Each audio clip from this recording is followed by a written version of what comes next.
Hey y'all, welcome to my Shadow and Bone review. Yes, I have filmed a couple of these videos in this scenery and in this outfit just because I've been on summer vacation and I'm very busy, so this is probably the only chance I'll get to record all of these videos and give them out to you for content. Let's start off with my Shadow and Bone review. I watched this series about 2 months ago, and I'm doing this just now because about 2 months ago I didn't have YouTube, so I couldn't give you a review then. But I do have this channel now, and I am posting on this channel now, so I would love to give you a review of one of my favorite series over quarantine, Shadow and Bone. When I first heard about Shadow and Bone, I looked it up because I usually do that with shows just to see the ratings and how people reacted to it or react to it. And I realized, or I learned, that this was a book.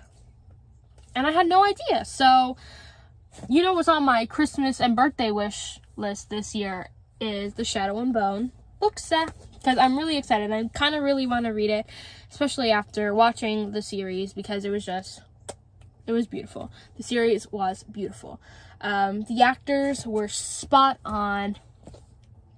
There was not one moment in this series that I was like, ooh, bad acting, or yikes, this is boring, or where's the story? You know what I'm saying? It was just constantly like boom, boom, boom, boom, boom, and I loved it so much. The storytelling was great. I did for, like, what do you call it, context, or for more information about the story itself from the books, I did read a couple lists, and they were like 15 things that Shadow and Bone changed for the better and stuff like that, you know what I'm saying? And one of them was Alana, I'm sorry, I really don't know how to pronounce her name sometimes. Alina, there we go, Alina. And it was Alina and my god, what's his face? Ben. It's played by Ben Barnes, that character. Darkling, yes. Dang, I forgot her name again. Anyways, them two, and their relationship, and how in the book, Darkling actually initiated the kiss first, and that was like a lot of controversy because he is very much old and a lot older than Elena. Oh, I'm so sorry, y'all. I am so sorry. I'm just blanking. Like, it's just up here, I swear. But I liked how they changed it instead to Elena Starkov. Here we go. I'm just gonna go by her last name. Starkov kissing Darkling instead. And I kind of like that because it kind of shows how the directors and the showrunners can see how there's certain things that there could be, you know, changed for the better and just overall for the story. But there's like little things like that I really appreciate it. Not only that, but the fact that there was a plus size character or a bigger character just meant a lot to me because I can really resonate with that and relate to that. I just felt very well represented.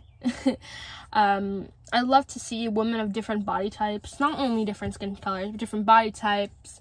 And it meant a lot to me that I saw that on the big screen, especially since they gave her a love interest and they didn't make it seem like it was a bad thing. And they didn't, like, point to it constantly, you know? Like, that was her main trope. That was all her. Like, you know, like, Fat Amy and Pitch Perfect? That's literally what they talk about a lot. Even though, don't get me wrong, I love Pitch Perfect. But her name is Fat Amy. Like, they never just think to themselves, like, just not call her Fat Amy, you know? So I really love that they didn't mention her weight in any kind of way. They just let it be there, and that's really all that's needed for representation, and it was just beautiful. It was really beautiful. That was really important to me, especially since there's not a lot of that in shows, and that's the truth. But sorry, I'm outside, so you might hear stuff. But the acting was great. My favorite is Mal. He's my heart. I love him. But it was just a really good show. The set was beautiful. The CGI was not cringy or bad at all. I mean, of course, it could be better, but, you know, it was a Netflix series. They were probably like, here, have it, make it good, but let's not put a lot into it because we don't know how this is going to work out. But it looked good. I can't wait to see what happens in season 2, honestly, truly. It was just fantastic. It was beautiful. It was a beautiful series. And the magic was really cool too, like the whole like with the thing. That's so cool. And I like that they didn't put too much sparkle around the magic. You know what I'm saying? It was not like Doctor Strange, you know what I'm saying? Because then it would be like, oh, but we already saw this with Doctor Strange. Why are you trying to like do that? Or why are you like copying that style? Why are you doing it again? You know what I'm saying? So I really liked the way they did the magic, and the different types of Grisha was awesome. Like that heart render, like the that was so cool. Yeah, just 100%. I loved it. I thought it was great. People who have read the books and seen this show, I don't know if you think differently. Tell me. I would love to know.